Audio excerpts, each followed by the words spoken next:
Welcome to West of Tulsa. All right, we're going to get political today. No, not what you think. We're not going to start yelling at each other and talking about the upcoming election. None of that stuff. Now, we're going to talk about a president, at least in recent decades, for us old guys, we remember it. Yep. Huge car guy, and we're going to talk about some of his vehicles and a little bit of background about them. And luckily, I have a connection to those vehicles, thanks to the guests we're going to have today. And if you want to see some of these vehicles, we're going to talk about them where you could see at least a few of them. They're hard to get to, but we're going to explain that as well coming up. All right, let's introduce Dana Newquist. Welcome back. Thank you, CJ. You've been on the show a few times, haven't you? Yeah, it's nice to be here. It's always nice to be with you and Dan. And welcome. Anyway, we're happy to be here. Yeah, it's kind of a slim pickings today. I mean, it's me. It's a minimal staff today. Yeah, everybody's for sure. on vacation, I guess. Yeah. All right, but we're working here, and we're going to talk about Working hard. the 40th president of the United States. Yes. President Ronald Reagan. Yes. And you had a connection with him. Talk about that a little bit. Well, let me reach back a little bit. My mother-in-law and father-in-law, Duty Taylor, was part of the committee. She was in the Republican women's group, and she was maybe not the head, but she was definitely one of those women that helped promote President Reagan even before he became president as a governor. So she got to know him very well and the family. And by virtue of that fact, I got to meet President Reagan. I got to meet Nancy and Michael and anyway, The so whole family, that goes back to about 1990 after he was out of office. Okay. And you stayed connected with the Reagan Well, I'm Center connected. I'm connected with Young America Foundation and the Reagan Center and Reagan Ranch. And that's how this all came about with some of the vehicles. Yes. Maybe 6 years ago, 5 years ago? Something like that. I was looking at that, and it's at least 5 years ago. So Dana calls me up and he goes, hey, we've got this project we're working on, Reagan's vehicles. So the Reagan Ranch, which is high above the Gaviota coast along the Santa Barbara coast, it's located way up in the mountains, right at the top, right? Right. So a lot of his vehicles are located there, and then I guess there's some down at the Reagan Center down off State Street in Santa Barbara. There's one. Just one, the Jeep. Yes. Yeah.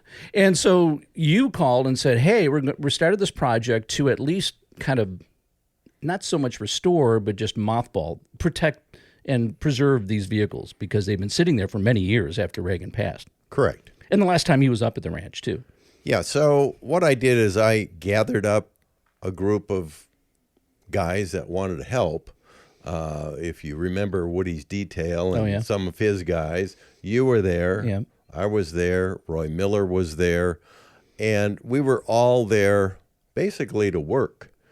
So what the main function of us to be up there was to drain all the fluids from the vehicles, making them inoperable, to preserve them, and also to clean them up and detail them. So that's why Woody was there with his men. And just protect them a little bit. Yes. Yeah.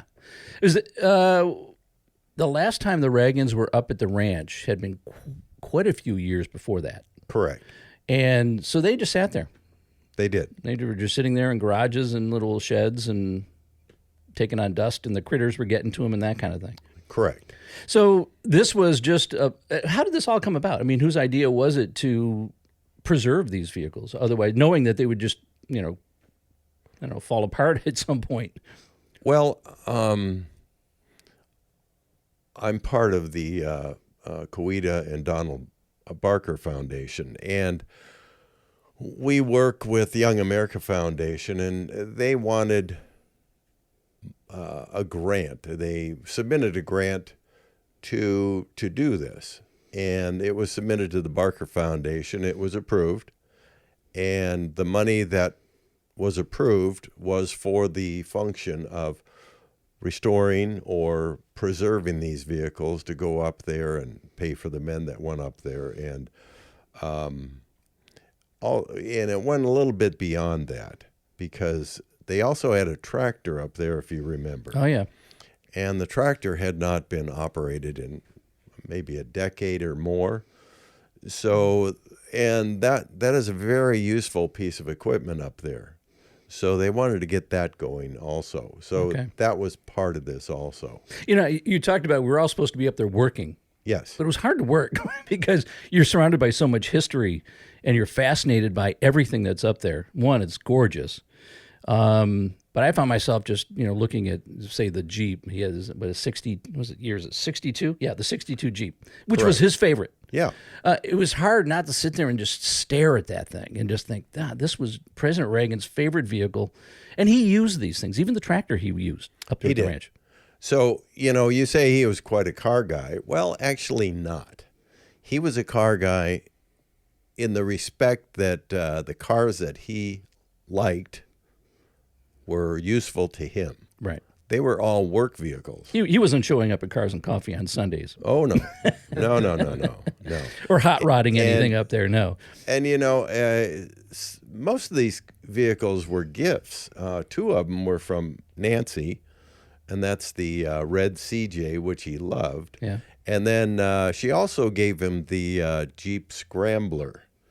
And he thought that was a little too fancy for him. So he didn't put many miles on that one. It has no miles on it. Yeah, so that's the one that's down the Reagan Center in Santa Barbara. You can see that one. Yeah. Okay. And then the other one, the 62 Jeep, which was his favorite, Nancy gave that to him when they had their Malibu ranch. That's correct. And I think it was like a seafoam green or something, and then the National Guard painted it red for him or something like correct. that. Yeah. Yeah. So, I mean, at some point, Dan, I know you've got some of these. We can bring it up. Yeah, I was going to say, if you want to bring up the photos, we can start talking it. about these things. And there it is right there. If you're listening on the podcast, you'd have to go to our YouTube channel. But that right there, that's his favorite vehicle. Yeah. Yes. And he used that. I mean, in my understanding, he rolled it once, didn't he? I don't know that, but it's possible. But I think one of the funniest clips that you could see is his ride with Barbara Walters up the ranch in this vehicle. She was not used to this rough riding, so to speak.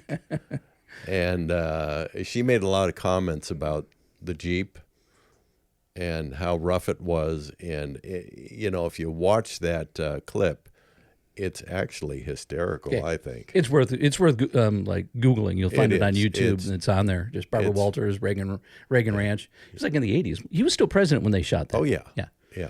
Yeah, and if I'm not mistaken, again, one of the reason I bring up, I'm reflecting back on some of these stories when we were up at the ranch, but I asked about one whole side was kind of wiped out on that thing, and one of the guys who was, and I don't know who it was, but he's one of the caretakers up there at the ranch, said, yeah, at one point it rolled. I'm like, oh, okay, and then they banged it back into place, and off it went as a work Jeep again. But the one thing that was really interesting, one of the best stories I heard about that Jeep was that President Reagan would explain to people the reason why the seats were so hard was because there were a couple times where he walked away to go work, chop wood or whatever it was. He came back and the horse had eaten the seats. And so they had to repair the seats a couple times because I guess the horse had just munched on the seats.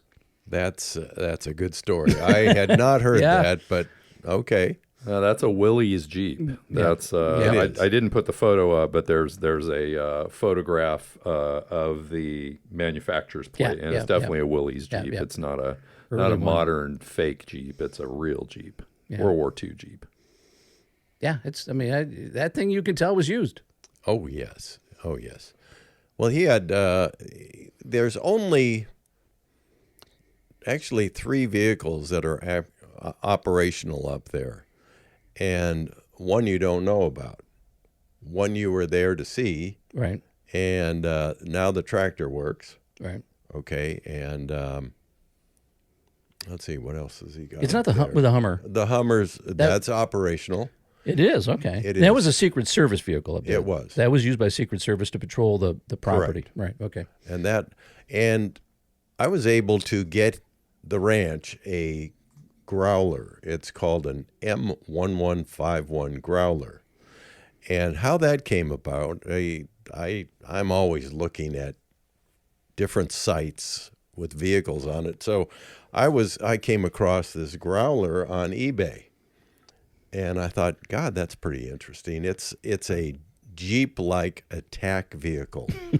And it was used by the Marine Corps, built by General Dynamics at $250,000 a piece. Wow.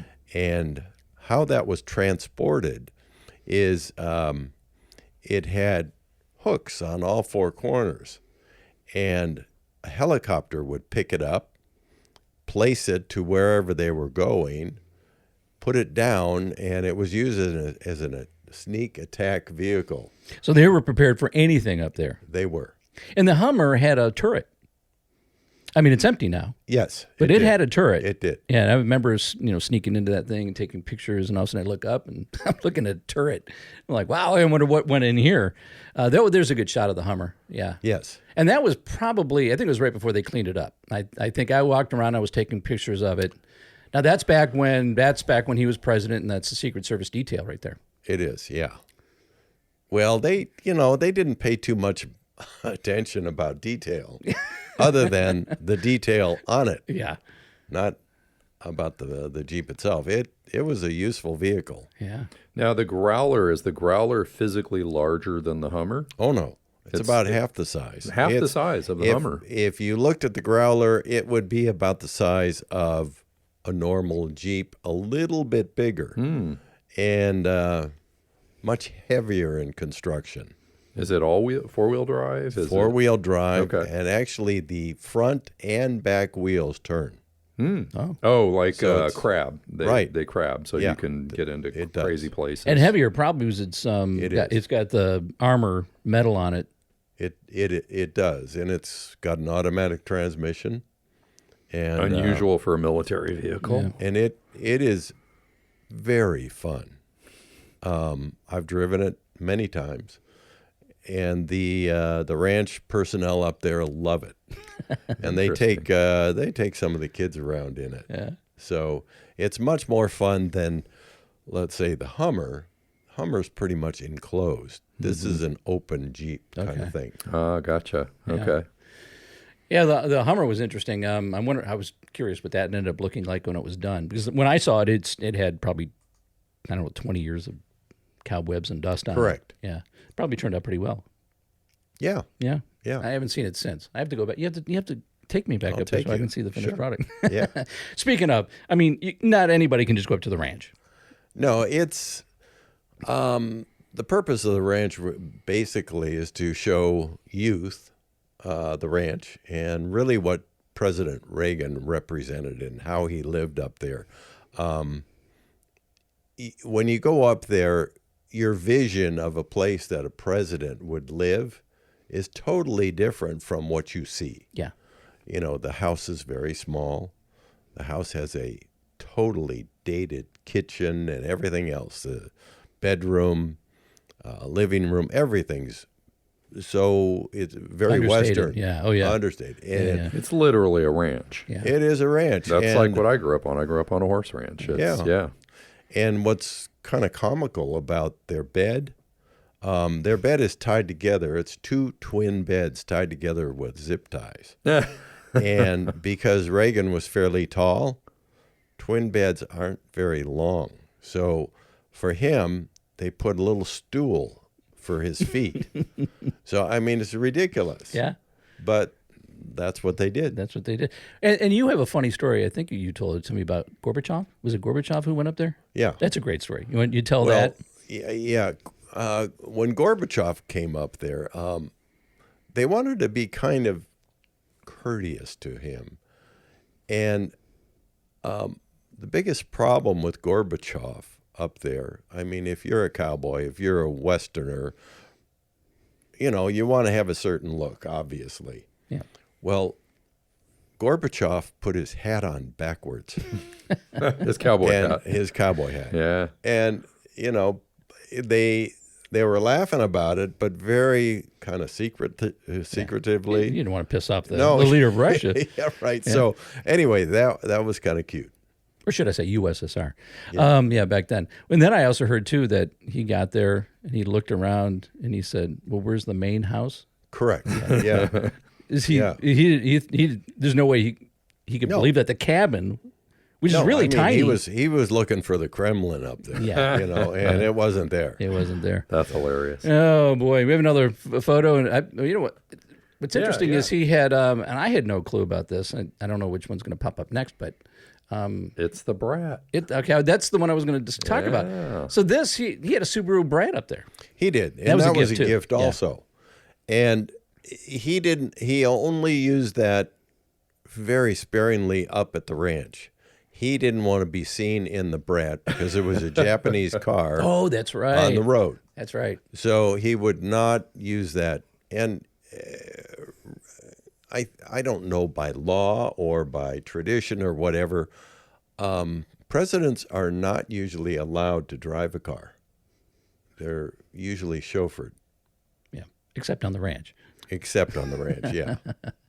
Well, I forgot all about that. That's right. Back then, the Japanese versus American-made car, that was a big deal. Big deal, yeah. So, yeah, if he was caught driving around in a Subaru Brat, the Democrats probably were going to jump on that one pretty quickly, right? I guess so. Yeah. Oh, boy. And if on the side of the Brat, it also said Rancho del Cielo. I mean, it was painted in beautiful script, like gold script on the side. Beautiful. Yeah, there it is right there. There it is. Rancho del Cielo. I thought this was cool because it's the registration. Yeah. Which 2121 Avenue of the Stars. That's obviously his agent's office or an office he had in Hollywood or probably. something. That's the pink slip right that's there. Pretty cool. Yeah. Now, which one? Oh, that's for the Subaru. Okay. It is. Yeah. Yeah. And his total fee was $333. Yeah. I did have a question. It's El Rancho del Cielo. Is that up off Camino Cielo? East Camino Cielo? West Camino Cielo? Is it up there? It's not up there. Off Refugio. Oh, okay. Yes. It's technically Santa Ynez then, right? It's not considered Santa Barbara? Is it considered Santa Ynez? I would say it's probably Santa Ynez. Yeah. Most people don't know this, but Refugio goes all the way through to Highway 154 in Solvang. Down the backside. Yeah. Right. Yeah. So, however, if you approach it from, let's say, the Solvang side, the road is really rough getting there. Not that the road is beautiful getting there from 101 either. Yeah. But anyway, it can be accessed either. And, during the pandemic and everything, and also there's been fires up there. Yeah. So oftentimes one side or the other will be blocked off due to fire or whatever. Over the years, they have had a couple of close calls up there. Yes, very. Yeah. And that's one of the first places the big bombers go to drop their retardant is to protect the ranch, the old Western White House. Sure. Yeah. Yeah. What else we got coming up? Let's see. Oh, so this was interesting. This is just a ranch truck. It is. But I love this photo with the two of them together on it. The old Ford Ranger. The Ford Ranger, yes. Now, what is this? What year is this? 85. Yeah, 85, that sounds right. Yeah. Yeah, there it is. That's just a ranch truck, a work truck. Those are like the ones I grew up with. They just use it and put hay in it and haul stuff. And right. And great. that is not a vehicle that we worked on because it's a day-to-day kind of vehicle. Yeah. And you can just tell by the photos. Again, I took these photos when we first got there, so you can see all the dust and cobwebs all over the back of it. And when I sat in the driver's side, there were cobwebs everywhere. I mean, they're all on the inside. I think when I went to open up the glove box, just fell open. I mean, you're lucky rats didn't come out of there. Yeah. But it was fun to see it though, because again, you're sitting up there thinking, this belonged to the Reagans, right? That's I just loved it up there. There's a great shot of that's his president tractor with the tractor. Yep. And that's the one you said you guys got going. We did.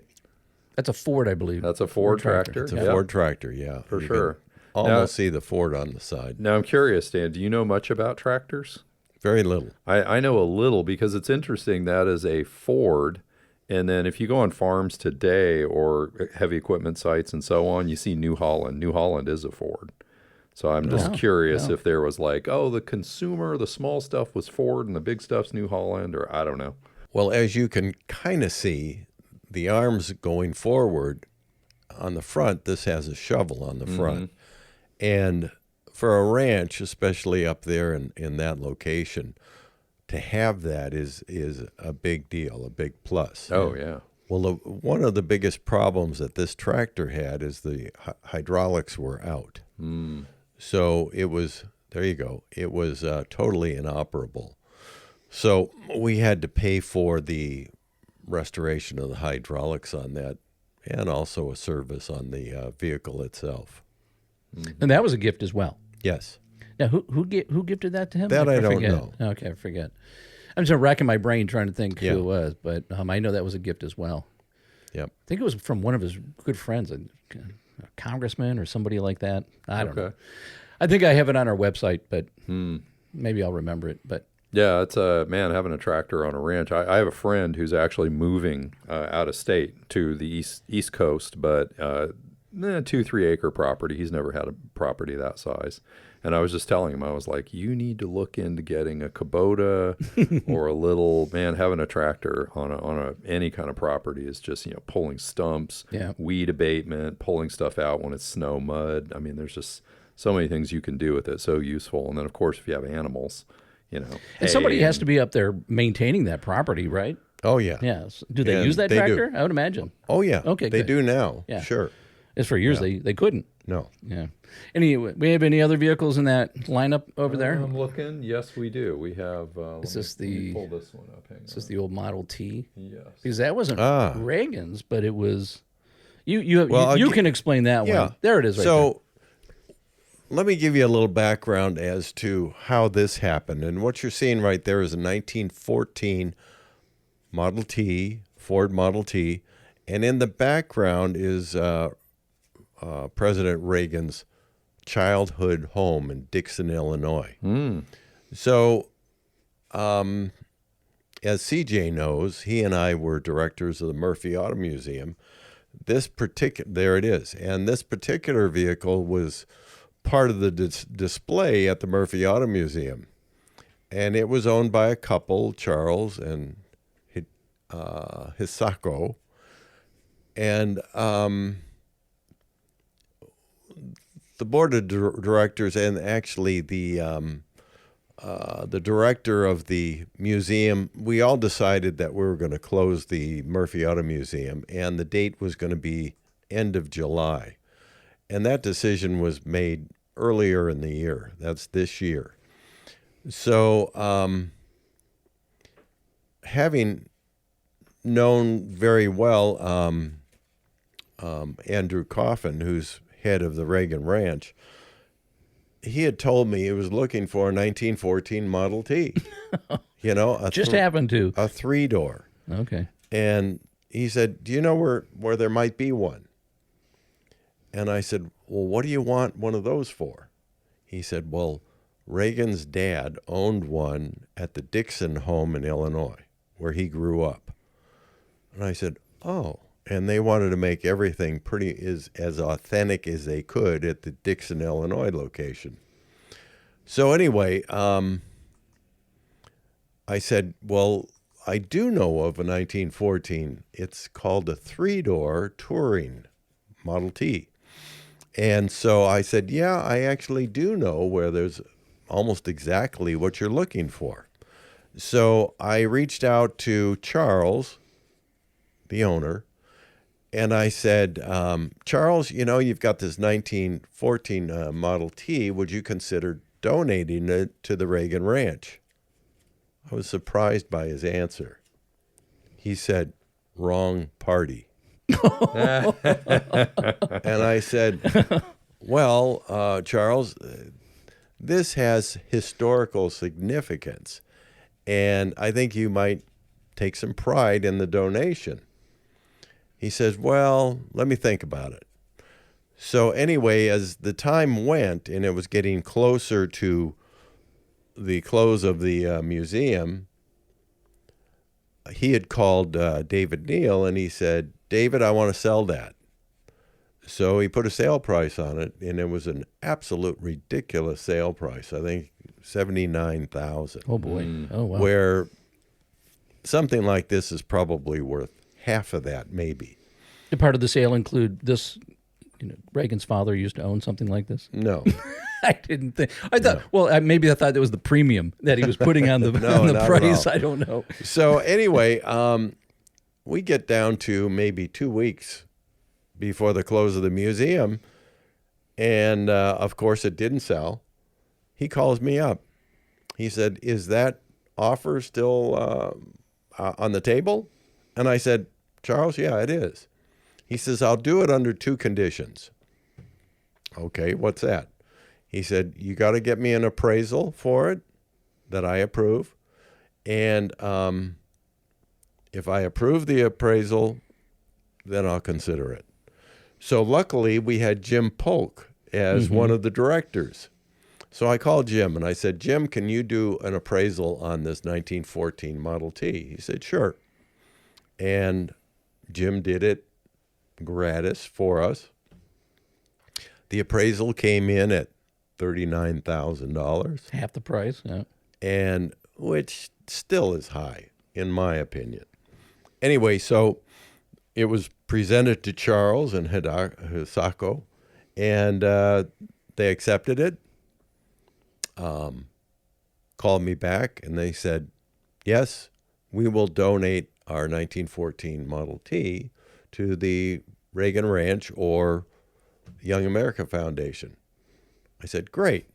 So they asked me how they could deliver the pink slip.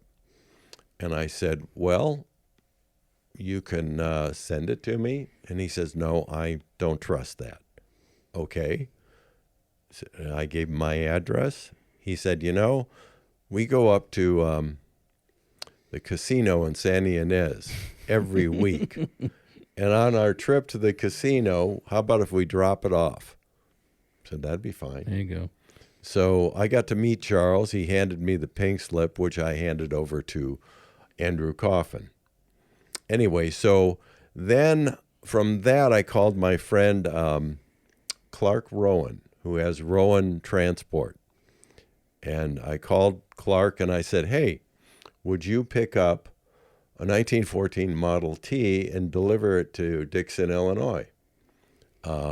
Clark is an old friend that I've been dealing with. That's all he does is transport vehicles coast to coast. And he says, "Sure."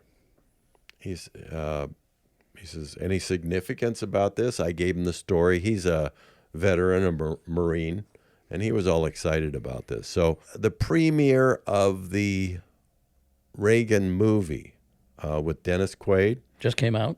Yep. It actually came out on the 30th of August. And we actually got to see it before that, which was kind of neat.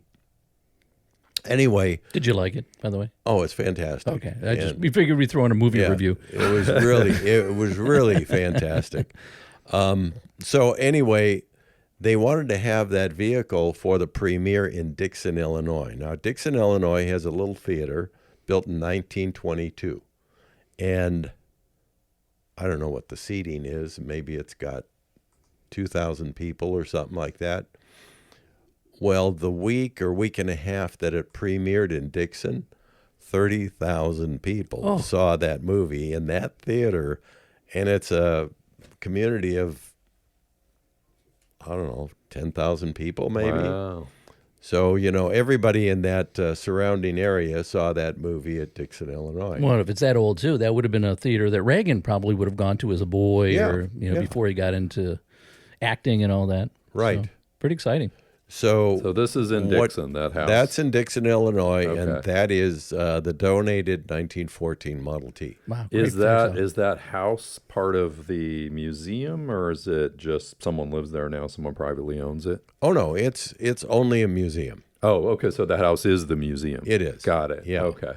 And it has a single-car garage where that Ford resides. Wow. Oh, cool. Yeah. It's like going back 100 years, right? It does. Wow. Very cool. It's beautiful condition, that Model T. It is. Yeah, it's in very nice condition. In fact, what they want to do with that is whenever there's,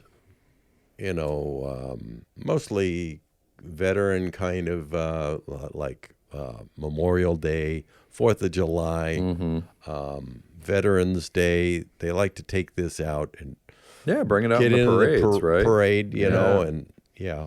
So that's what they're aiming to do. So it's operational. That's a perfect marriage right there. Yeah. It is. Yeah, and you set it up. Yeah. Matchmaker. Yeah, thank you. And there was some bipartisanship thrown in there as well. Oh, yeah. Reached Told across you the we're aisle. getting political today. Reached across the Reached aisle. across the aisle. Was it a Democrat that donated a card to? Yeah, and they're very Republican happy president. about this. Yeah. So it turned out real Yeah, it well. did. It's for a good cause. And anyway. Okay. So I'm curious. So we've talked about all the vehicles. I mean, great history. I mean, all these vehicles just have such a great history. So most of them are up at the ranch, and they stay there. They all but the Scrambler. Yeah. Yeah. Now the Scrambler, if anybody wants to see these, they could see that in Dixon, right? They can see the old Model T in Dixon. They could. And then they can go down the Reagan Center on Lower State Street in Santa Barbara And see the Scrambler. and see the Scrambler. And all the other memorabilia there. Right, right. And for the rest, they have to watch West of Tulsa and watch this episode. Exactly. Or They you're not could, gonna yes. see 'em. Right. Put in a plug, Dan. That's right. Well, and you exactly. can listen to this, but if you really want to see it, you have to go to our YouTube channel. Yep. Gotta And I tune should in. say, and I'll take this opportunity to say, if you do go to YouTube, what you do is you go search West of Tulsa show. Yes. If you go just West of Tulsa, you get some country guys. You get a whole bunch of music videos Yeah, for some exactly, country yeah. song called West of Tulsa. Yeah. Yep. Boy, anything else about the Reagan vehicles? I mean, by the way, I know we did time this because of the election. We figured, what the heck, right? We're going to do a little political show. Yeah, Yes, but definitely. bring President Reagan into it. You know, I don't see it that way at all. You know, if your audience would go back and look at the Barbara Walters Reagan ride, and she was known to be quite liberal, okay? Yeah. But the air in the, I'd say, nation was so much different than it is today. It's so much more divided. Absolutely. But she as a reporter went up to spend the time with the president, and they were extremely cordial. Yeah. So, there's a huge difference, and that's 40 years ago. Yep. Which is not a long time. Well, that's why we decided this would be a really nice, uplifting thing. It's Yeah. a presidential episode, yeah, not necessarily yeah. a political episode. In the environment we're in right now, this feels good. Yes. And you know what?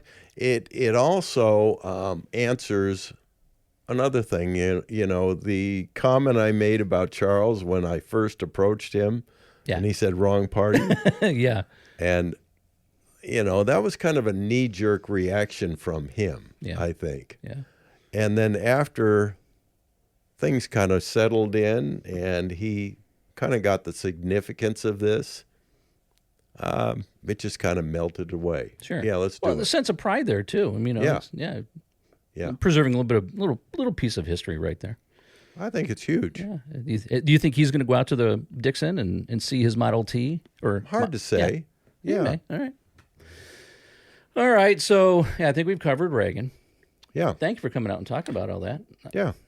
We have some updates also about Platypus, right? Yeah. Oh. So you'll remember, for our listeners and viewers, you were on, I don't know, 5 months ago. It was really Something one of like the first shows we did. Yes. We had you on. Yes. And we talked about your project that you've been working on for quite a while, Platypus. Now 5 years. Has it been 5 years? 5 years, yeah. Oh, jeez. Wow. Wow. So I'm about to go over to see Bruce right now, who's working on Platypus, and one of his biggest projects, and Platypus is, I don't know if you've got a picture of it here. I do have a Dan. couple pictures. Yeah, let me bring those up. Hang on So just a sec. what he's working on right now is called the stabilizer. And the stabilizer is basically the fin on top of Platypus. So this vehicle, there it is. Okay, you can kind of see the stabilizer in the back end. But this started its life as 1948 Republic CB airplane. And when I first saw it, it was up in the rafters, and it was pretty ratty, you might say. And this was over at Funky Junk, which is over in Fillmore. Yeah. Great place. It is. Anyway, the guy who runs Funky Junk, his name is Steve, and what he does is he builds all kinds of things for the movie industry. and he had plans for this frame. So, and it sat there. I saw it for 5 years or something. I kept on bugging him to sell it to me. And nope. One day I went in there just before Christmas time, 6 years ago, and he says, well, okay. And I said, all right.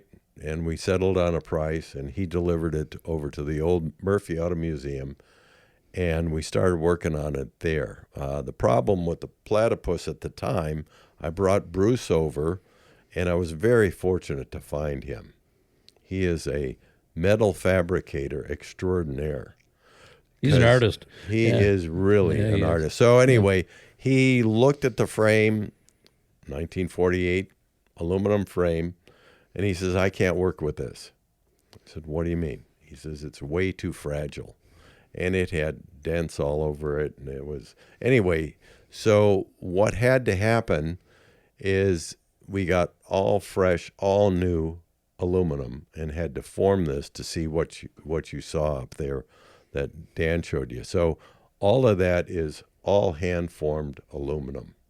So, and you had to have a great craftsman to do that, and that was Bruce Terry. So anyway, my connection, I was very jealous when you say I got beat by Chip Foose with his podcast. Yeah, and he beat me, and I knew Chip since he was a little kid. Anyway, when I was starting to work on this, I approached Chip, and I showed him what I had, and he said, wow, interesting. And I said, Chip, I've got 1,000 choices of a powertrain to work on, to build this with. And I said, I'm stuck. I don't know what I should use. A lot of guys would use a new Chevy or... Like an LT. An LT. Yeah. And he says, look, it's a 1948 Republic CB.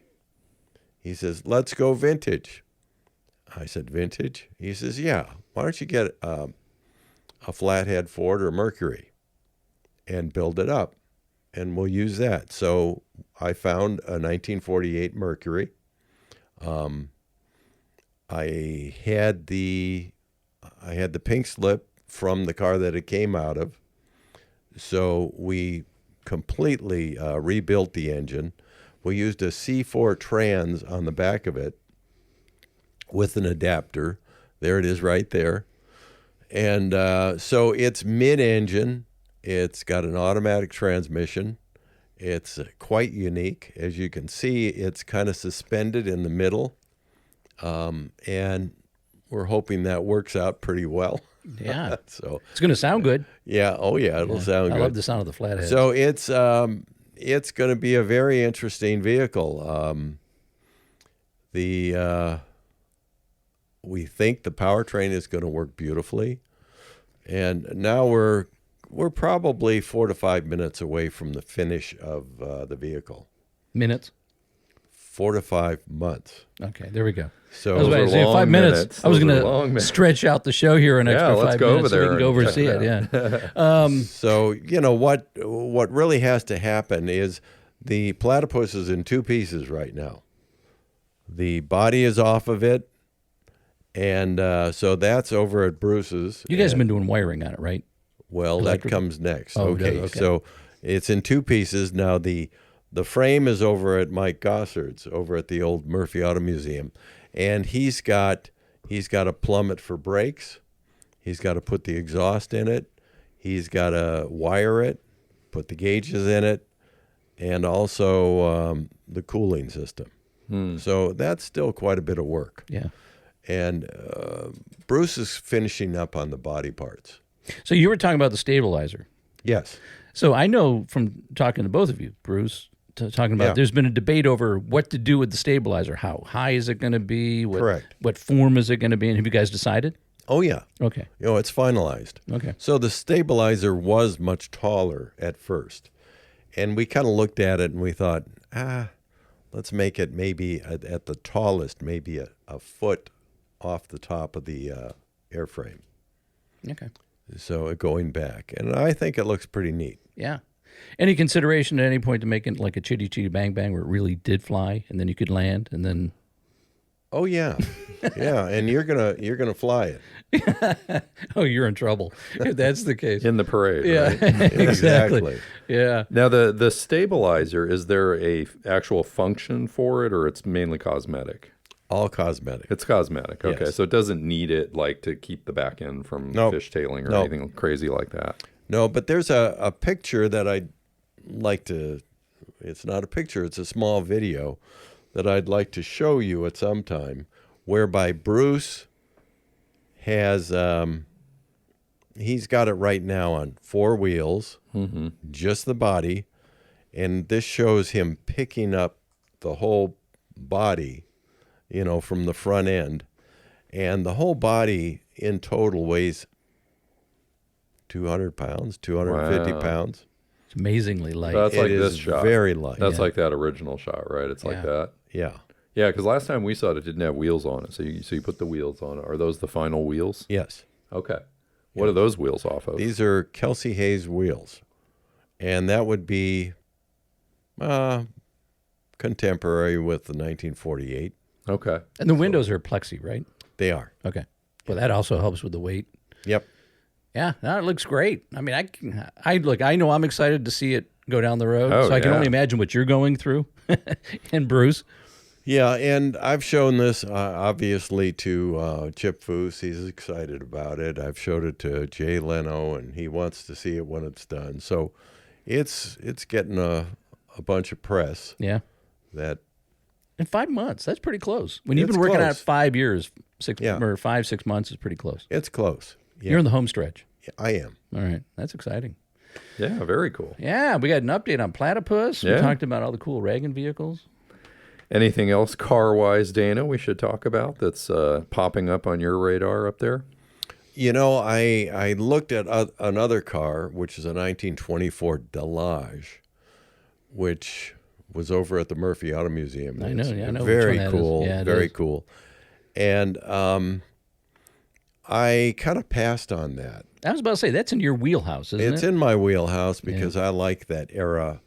It has 2 problems. Number one, it's a French car, very pre-war, 1924. Can't spell it. And well, I mean, I can, you can, you can't spell it. Yeah. Yeah. Okay. But yeah, I can't spell the parts for it. So I was either. going to say, Yeah, like, parts would be a Yeah. challenge. Yeah. Like, you'd have to Parts have Bruce is fabricate you huge. parts, right?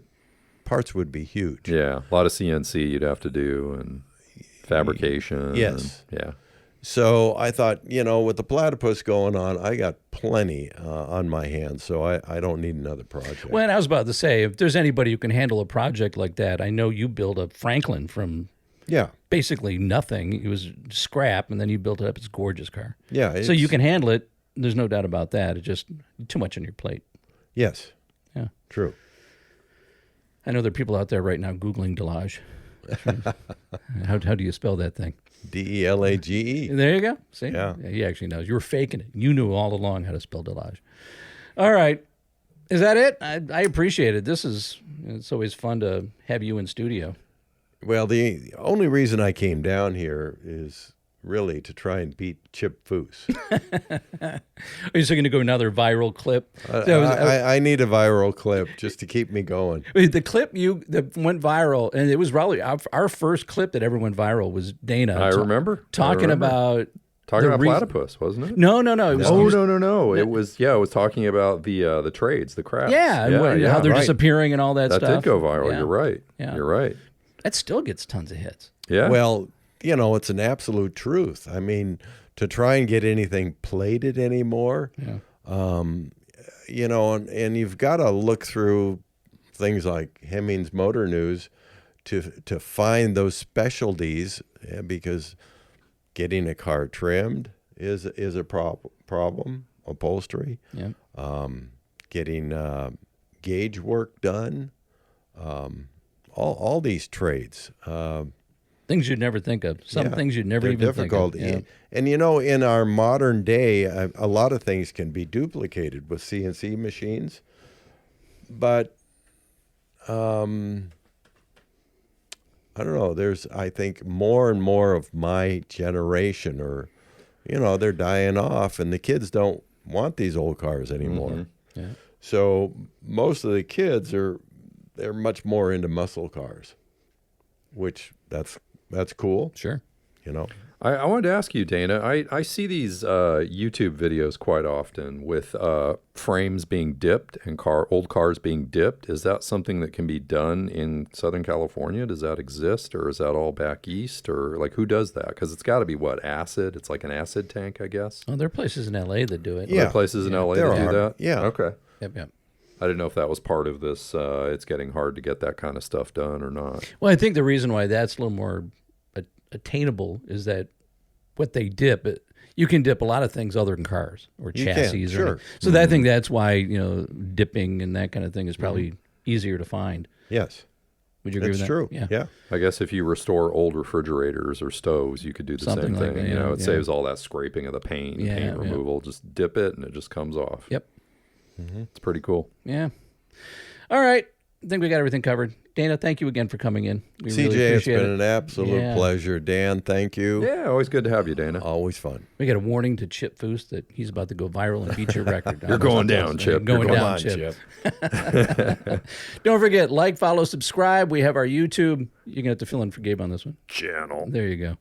And again, if you go to YouTube, search West of Tulsa Show, and you'll find us. All right. Yes. Thanks for watching. We will see you west of Tulsa.